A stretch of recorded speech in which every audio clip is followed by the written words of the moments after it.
Hey, what's going on, everybody? It is Tuesday, so that means it's time to talk about nutrition, the other important part of working out, among millions of working parts, but something that really needs to be discussed. So, today, I want to talk about what's in the topic line there, putting in the work and weight fluctuations. So, I had a conversation with an old client started yesterday that spurred me to want to talk about this.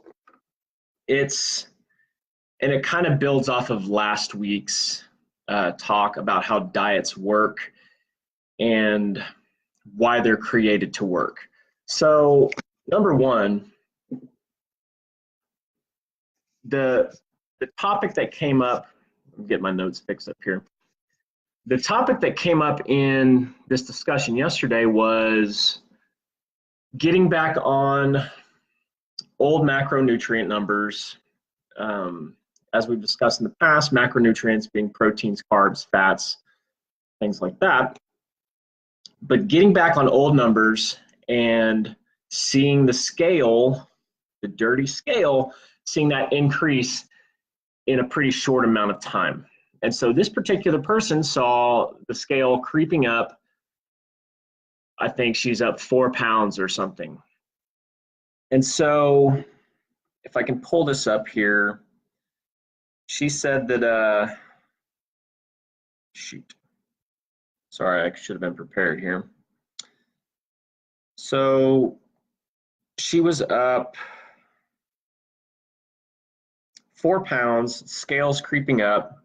She also feels super fat and look like it. Number one, she's not fat. She just, one thing that we do notice and see with females especially is that a little bit of puffiness and, things happen. Even with guys, we're like, oh, we're fat and I'm feeling kind of fat today. So anywho, she was feeling like this. And so we started discussing her options. So, and I kind of wanted to relate what's happening to this so that people can kind of understand what's going on, right?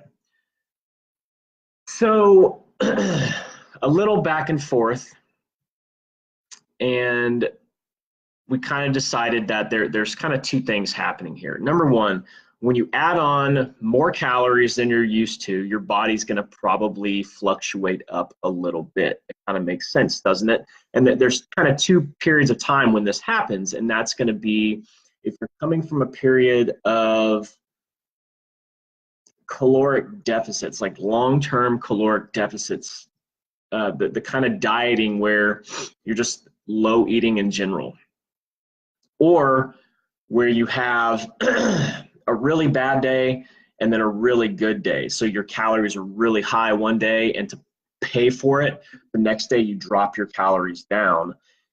This is the yo-yo dieting, and this is bad shit, man. This is the problems that break metabolisms, things like that. Your metabolism's not broken, it's just adjusted weird. We can fix that. But the yo-yo dieting specifically, where you have a bad weekend, and I see this more often with CrossFitters, given that I'm in a CrossFit environment, but probably more active people in general, is that yo-yo style dieting. So you have a bad weekend, and to pay for that bad weekend, Monday, Tuesday, Wednesday, you eat good. Thursday, you might eat good. Friday, you start eating bad again. And so when you have that kind of inconsistency in your diet, all of a sudden you start getting some consistency and the scale starts to move in a weird direction, right? And you start feeling puffy because you're maybe eating some more carbs consecutively and consistently, and your body's holding on to a little bit more water weight. So there is going to be some of that weight fluctuation that happens potentially when you start dieting. Now, the other flip side of this is when you come from a period of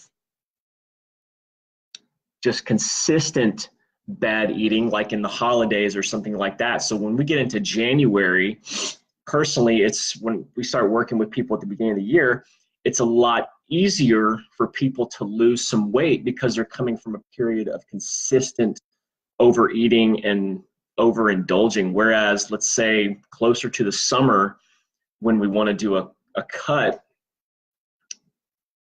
maybe they've already been eating kind of good, knowing the summer's coming up and want to look better.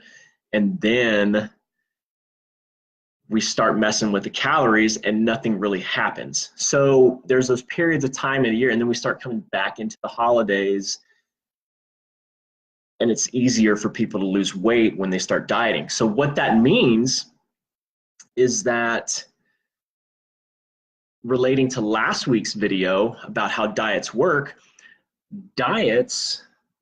because of those periods of time when you weren't dieting. And we talked about the relationship with those or the common themes among all diets is cleaning up of food or caloric restriction. So it makes sense if you're coming from a period of time where your calories are higher, and then you hit one of these diets, why they work. And then they only work for so long.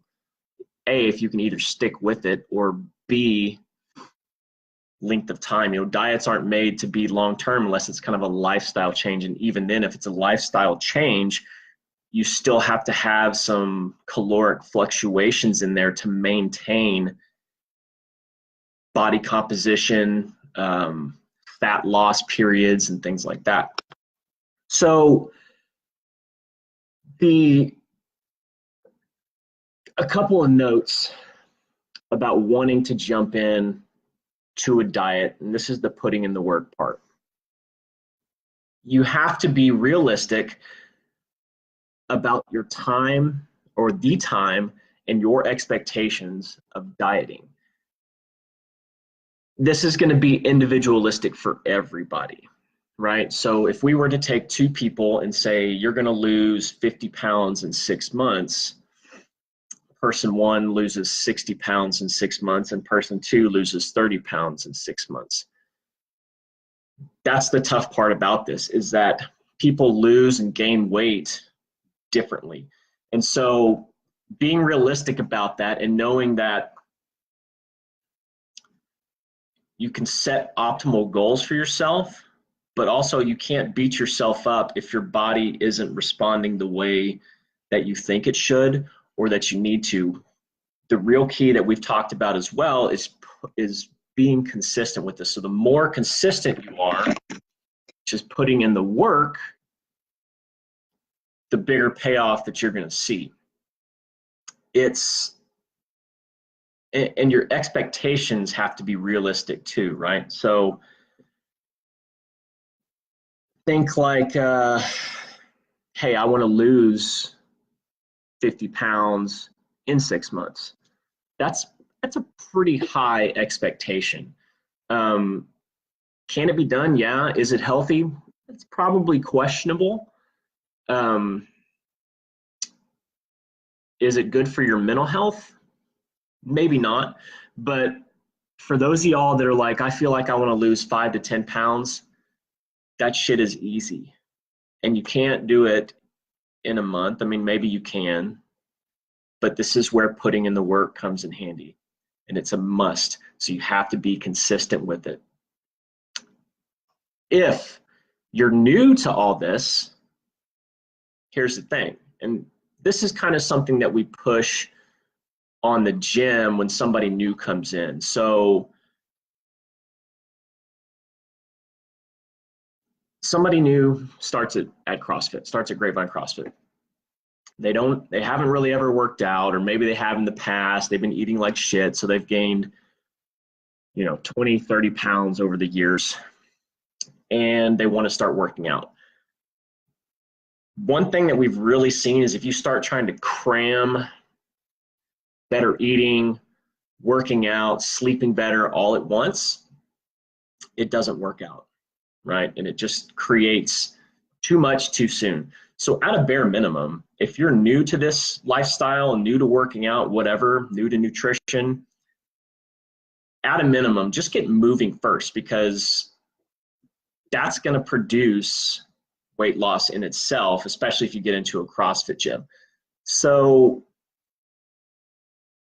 when that starts to kind of peter out a little bit and flatline, then it's probably time to start talking about nutrition. And usually we see that at about 3 to 6 months when that happens. So just know that it's okay to kind of be consistent in the way you're eating now. I'm not giving you permission, but doing too much too soon is more likely to cause burnout than not. So if you are going to be doing the work, you might as well do it. But know that I would rather just see you be consistent in working out first, then maybe be consistent in nutrition, or vice versa. Be consistent in your nutrition and then maybe be consistent in moving, okay? Instead of trying to tackle both of those at the same time. And so in relation to losing weight, and I'll end it after this, back to this particular person, you know, there's two ways that you can really have calories and dieting at first. Over a period of time, if you look at all this over long periods of time by like years and measure it in that way, it makes more sense. But up front, the question was, if you had to gain maybe 5 pounds over 1 month, but you lost 10 to 15 pounds over the next 6 months, was that 5 pounds really a big deal that you gained? Okay, so what that kind of means is, depending on what your goals are, you can really only have it one way. So let's say your goal is, I want to make my workouts awesome. I only care about my workouts. That's great. We need to feed you, and we need to feed you good, and we need to up your calories over a period of time. But I want my workouts to be good, and I want to look good.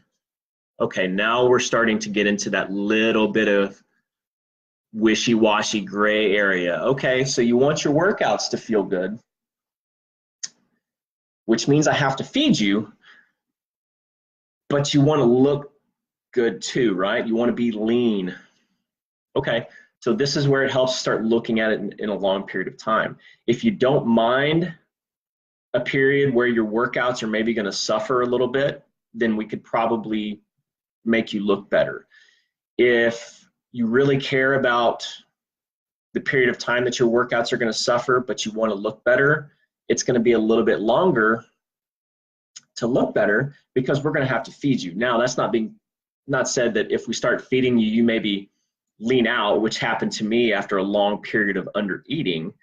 We upped my calories and I got leaner because I was feeding the beast and able to work out harder in the gym and so on and so forth.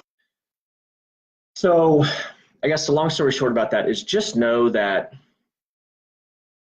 unless you're looking at this long term, you can't have it one way or the other.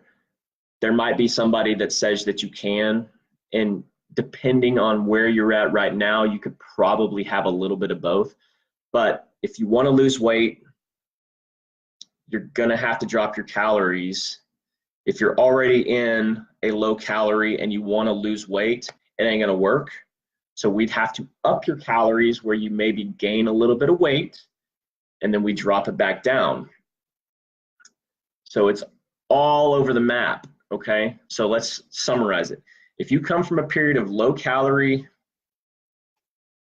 if you come from a period of consistent low calories, we can't give you lower calories.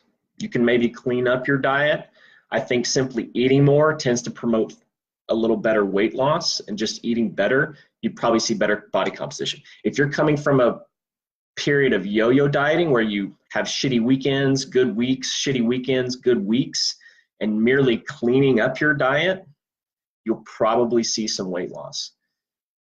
And if you're coming from a diet where all you eat is shit all the time, and you've put on X amount of pounds, and we clean up your diet, you're gonna lose weight. So it just kind of depends on your starting point. I personally like to feed people as much food as they can handle, giving them the most energy that they require, whether it's in fats or carbs. So if you ever want to discuss that kind of stuff, know that I'm just in the boat where I'm probably going to try to feed you more. So just be realistic about what you want and be realistic about the time frame. Because wanting to lose 5 or 10 pounds in a month, what are you going to do after that's done, right?